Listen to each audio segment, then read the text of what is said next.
కళ్యాణ లక్ష్మి షాదీ ముబారక్ పథకాన్ని నిలిపివేసే కుట్రలను తిప్పికొడతామని మునుగోడు మాజీ శాసనసభ్యులు కూసుకుంట్ల ప్రభాకర్ రెడ్డి అన్నారు.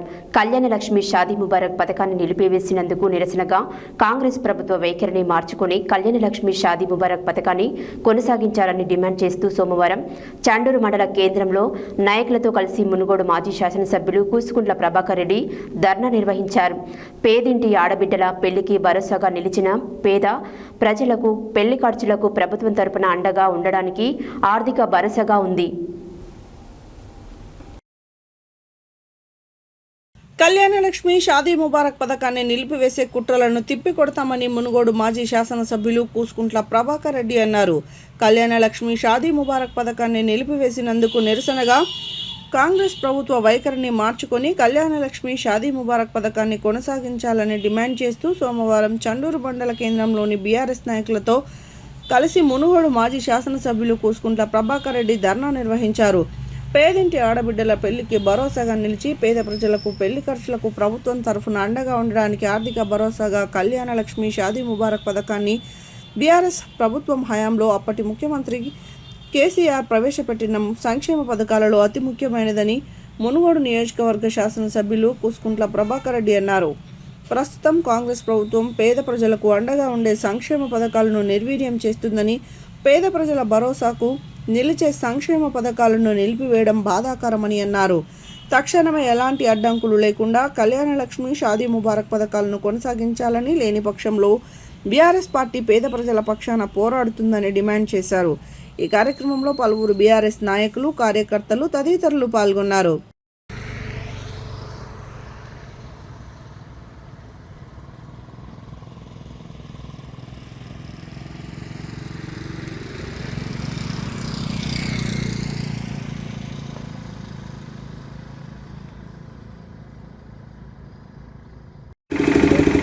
అన్ని గొప్పలు మాట్లాడతాడు, కానీ ఒక్క పని కూడా కాదు.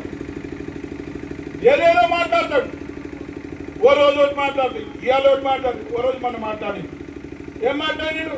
నేను అధికారంలో ఉన్నా, అవసరమైతే ప్రజల కొరకు నేను ప్రతిపక్షంగా కూడా ప్రతిపక్ష హోదాలో నేను అంటే ప్రతిపక్ష సభ్యులుగా నేను నిలదీస్తా అని చెప్పి, అయ్యా ఏడవైనా మరి ఇప్పుడు ఏడవైనా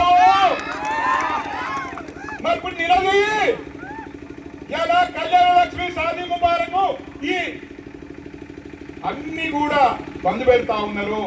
మరి ఏమైంది? నీ నోట్ల పుండు పుట్టిందా? నీ కొనడానికి ఆమె ఊసిపోయిందా? ఎందుకు మాట్లాడతావు? నీకు నిజంగా పేద ప్రజల మీద, ఈ ప్రాంత ప్రజల మీద, తెలంగాణ ప్రజల మీద నీకు ప్రేమే ఉంటే, నీకు దమ్ము ధైర్యం ఉంటే, నీ ప్రభుత్వాన్ని నువ్వు నిలదీయాలనుకుంటే వచ్చి ధర్నాలు కూర్చొని మాట్లాడదాం. మళ్ళీ ధర్నా ఆ రోజు వస్తావా? ధర్నాలు కూర్చుంటావా? కూర్చోడు. ఎందుకంటే అన్ని బ్లాక్ మెయిలర్. వీడు పెద్ద బ్లాక్ మెయిలరు. ఎంత పెద్ద బ్లాక్ మెయిలర్ అంటే అవార్డు అనే బ్లాక్ మెయిలర్. పొద్దున్నాక తింటారు, తెల్లారినాక పోయి కాళ్ళు పడతాడు. ఇలా ఏమని అంటే మంత్రి అంటాడు, మళ్ళీ ఏమంటే నాకు పదవి వద్దంటాడు. మంత్రి అంటాడు, నాకు పదవి వద్దంటాడు. చేతనైనా సరిపోదు. 60 నేను ఎమ్మెల్యేగా ఉండి ఈ ప్రాంతాన్ని ఇన్ని విధాలుగా అభివృద్ధి చేసిన, ప్రాజెక్టులు తీసుకొచ్చిన, ఊరూరే రోడ్లు వేసిన, ఇలా రెవెన్యూ డివిజన్ చేసిన, చండూరు మున్సిపాలిటీ చేసిన, చౌటుపల్లి మున్సిపాలిటీ చేసిన, చండూరును చౌటుపల్లి రెవెన్యూ డివిజన్ చేసిన, ఇలా 1-2 పడకల హాస్పిటల్ తెచ్చిన, ఏది చెప్పిందో అది చేసినా ఎక్కడ కూడా వెనకాడలేదు. మడవ తిప్పి చెప్పిన మాట తప్పడు, మడవ తిప్పడు. కేసీఆర్ నాయకత్వాన్ని ఉన్నా కాబట్టి ఎందుకు వేయొద్దు అంటే ఆంధ్రలో ఇయ్యలేకపోతుండే ఆయన. ఈ తెలంగాణలో కూడా బంద్ అయింది కాబట్టి నేను కూడా బంద్ పెట్టాను, అక్కడ బంద్ పెట్టానంటే వాందో ప్రయత్నం, దొంగ ప్రయత్నం. ఇట్టున్నావా? ఇక ఆయన ఒకటి చెప్తే ఆయన ఇక్కడ సలహాదారులు పెట్టుకుంటారు. ఆంధ్రలో అంతా సలహాదారులు. ఇలా నీటి విషయంలో వైద్యనాథ్ అని ఉన్నాడు, ఆయన సలహాదారు, ఆంధ్ర ఆయన. ఇవాళ నీళ్ళ విషయంలో సపోర్ట్ చేయరు. ఇక రేపు అన్ని బంద్ అయితే, పథకాలన్నీ బంద్ అయితే బిడ్డ మీరు పథకాలను బంద్ పెడతామని చూస్తే ఎన్ని రోజులు బంద్ పెడతారా భయ్? ఇంకా 2 ఏళ్ళు ఏమైనా మోసం చేయదలుచుకుంటే ఇప్పటికే మోసం చేసిరు, ఇంకా 2 ఏళ్ళు మోసం చేస్తారు. ఆ తర్వాత వచ్చేది కేసీఆర్ ప్రభుత్వం. మళ్ళీ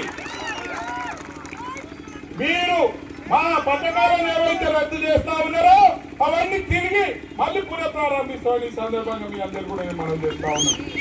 2 ఏళ్ళ కాలపై మమ్మల్ని కడుపు మంట పెట్టారు, ఇక అంతకంటే విజయం చేయలేదు కనుక మీరు మళ్ళీ వచ్చే ప్రజలంతా అనుకుంటారు ఏమైనా అక్కడ కేసీఆర్ రావాలి, కాంగ్రెస్ పోవాలి, రేవంత్ పోవాలి అని ప్రజలంతా అనుకుంటా ఉన్నారు. ఇక అక్కడ ఓ సన్యాసి దొరికిన ముఖ్యమంత్రి, ఆ రాష్ట్రానికేమో ఆడారు ఇష్టం, ఇక్కడ మనకు ఓ సన్యాసి దొరికింది, ఇక్కడనేమో ఈడారు ఇష్టం, అక్కడ ఆడారు ఇష్టం, ఇక్కడ ఈడారు ఇష్టం, అక్కడ శని వాడు, ఇక్కడ శని వీడు, ఇక్కడ ఎమ్మెల్యేగా శని ఒక అరిష్టం, ఈ అరిష్టం దాపరించింది ఈ మునుగోడు, ఒక శని దాపరించింది.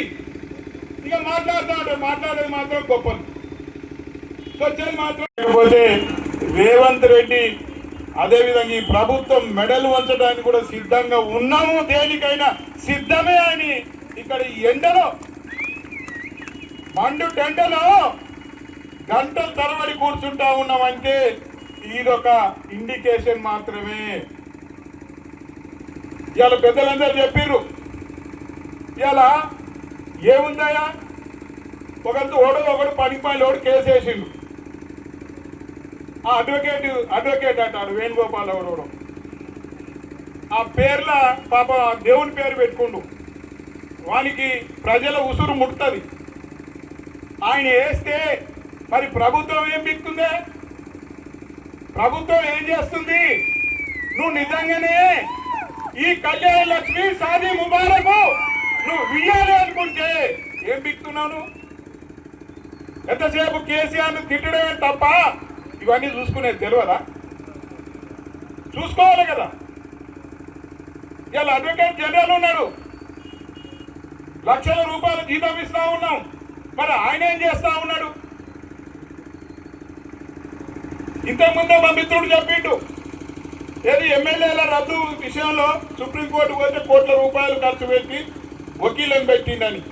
వకీలు కరువు అయ్యిరా, ఇంకా జీపీలు ఉన్నారు కదా, వీళ్ళందరూ ఏం చేసినట్టు ఎరదచ్చిర్రు, ప్రజలందరి కడుపులో మట్టి పోదామని మీరు అనుకుంటా ఉంటే ఇలా ప్రజలు సిద్ధంగా లేరు. బీఆర్ఎస్ పార్టీ ఎట్టి పరిస్థితుల్లోనైనా మెడలు వంచి తప్పనిసరిగా కళ్యాణ లక్ష్మి కొనసాగే విధంగా మేము జనాలను చైతన్యవంతం చేసి ముందుకెళ్ళి తప్పనిసరిగా కళ్యాణ లక్ష్మి షాదీ ముబారక్ ఇచ్చేంత వరకు మా పోరాటం ఆగదని సందర్భంగా కూడా మనం చేస్తా ఉన్నాం. కేసీఆర్ మనసున్నోడయా, ఒక బీద అమ్మాయి ఇంటి పెళ్లికి పోతే ఆ అమ్మాయి ఇంట్లో పేరెంట్స్ బాధలు పడేది చూసి వీళ్ళని ఏ విధంగా కాపాడుకోవాలి ఇటువంటి వాళ్ళు చాలా మంది. కానీ 2014 అక్టోబర్ 2వ తారీఖున గాంధీ జయంతి రోజున ఆ రోజు ఏదన్నా ఒక విధంగా ఆ కుటుంబానికి ప్రభుత్వం మేలు చేయాలనే ఉద్దేశంతో 50,116 రూపాయలు ఆ రోజు మొదలు పెట్టుకున్నాం. ఆ తర్వాత కొన్ని రోజులకి సరిపోవో రేట్లు పెరిగినాయి, అన్ని నిత్యావసర వస్తువుల ధరలు పెరిగినాయని మళ్ళీ 75,116 చేసుకున్నాం. ఆ తర్వాత మళ్ళీ ఒక వెసులుబాటు అయిన తర్వాత ఫైనాన్షియల్ గా మళ్ళీ 1,16,116 మళ్ళా చేసుకున్నాం. అందరు సంతోషంగా ఉన్న సందర్భంలో అప్పుడు నేను కళ్యాణ లక్ష్మి చెక్కులు ఇంటింటికి తిరిగి కళ్యాణ లక్ష్మి చెక్కు ఇచ్చుకుంటూ వారికి ఒక చీర కూడా నేను నా సొంత ఖర్చులతో ఇచ్చిన. ప్రజలు మర్చిపోలేదు. కానీ ఈరోజు చేసేది ఏముంది? ఇవాళ ఈ ప్రభుత్వం ఏం చేస్తా ఉంది? ఇక దీన్ని ఒకటి బంద్ పెడుతుంది. ఇది తర్వాత ఏమైతుంది? రైతు బంధు పోతుంది. ఇక రైతు బంధు పోయిన తర్వాత ఇంకేమైతుంది? రైతు బీమా అన్ని బందే. ఇక ఏం మాట్లాడతాడు? నిన్న కేసీఆర్ ఏ అయితే పథకాలు ప్రవేశపెట్టినా అన్నింటినీ కూడా అమలు చేస్తున్నాడు. అమలు చేయడం కాదు, రద్దు చేస్తా ఉన్నాడు. ఇవాళ రద్దు చేసి ఊరుకుంటావా? మేమేమన్నా ఖాళీగా కూర్చున్నావా? ఇవాళ నీ గురువు చెప్పినట్టు, నీ గురువు ఆంధ్ర నాయకుడు, టోపేమో నీ చేతుల, నీ నెత్తిల, లాఠీ మాత్రం అక్కడ ఉంటుంది. టోపీ ఇక్కడ, లాఠీ అక్కడ. ఆయన ఏం చెప్తే ఈయన చేయాలి. ఈయన నాయకుడు అంటే ఎవరు తెలియదు. నిజంగా పాట చెప్తే ఏమనుకోకు. మా ఊళ్ళో ఒక కర్రెకుక్క ఉంది. ఆ కర్రెకుక్కకు ఒక పెద్ద మనిషి రోజుతో పువ్వు పెట్టింది. పువ్వు పెడితే తినేది, ఆ ఇంట్లో పండేది, బొవ్వు బొవ్వు అని మొరిగేది. కానీ ఓ రోజు ఆ కర్రెకుక్క దురాలోచన ఉంది. అసలు ఈయనే ఓనర్ ఎందుకు కావాలి, ఈ ఇంటికి నేనే ఎందుకు ఓనర్ కావద్దు అని ఆలోచన వచ్చింది. ఆలోచన వచ్చి నిద్రపోయింది, కలగన్నది. అమ్మ ఈడే ఇట్లా ఎట్లా రానియాడు కానీ, ఈడు ఎట్లా నన్ను ఓనర్ కానియాడు కానీ, ఇక గా ఇంట్లో దర్వాజా తెలిసింది. ఆ ఇంట్లో దర్వాజా తెలిస్తే ఆ ఇంట్లోకి పోయి అలా నేను ఓనర్ కావచ్చు అని ఆలోచించి ఈ లేచిన కుక్క దులిపేసరికి మర్చిపోయి ఒగింట్లోకి పోయి పోతే అక్కడ ఓనర్ ఉండు. తలుపు గట్టే పెట్టిండు. ఈ కుక్కను కిటికీలకి చూసిండు.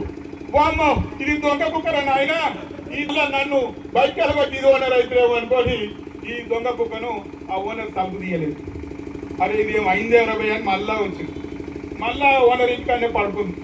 పాపం కుక్క కదా, మన కుక్క కదా, మన కుక్క కదా వెళ్దామని మళ్ళీ పెట్టి మళ్ళీ 4 రోజుల తర్వాత బహు బాగా మళ్ళీ మొదలు పెట్టి మళ్ళీ మొదలు పెట్టిన తర్వాత మళ్ళీ కలగన్నది. ఇక ఇల్లు పోయింది కానీ ఇంకో ఇల్లు ఖాళీగా ఉంది, తలుపు తెరిచింది.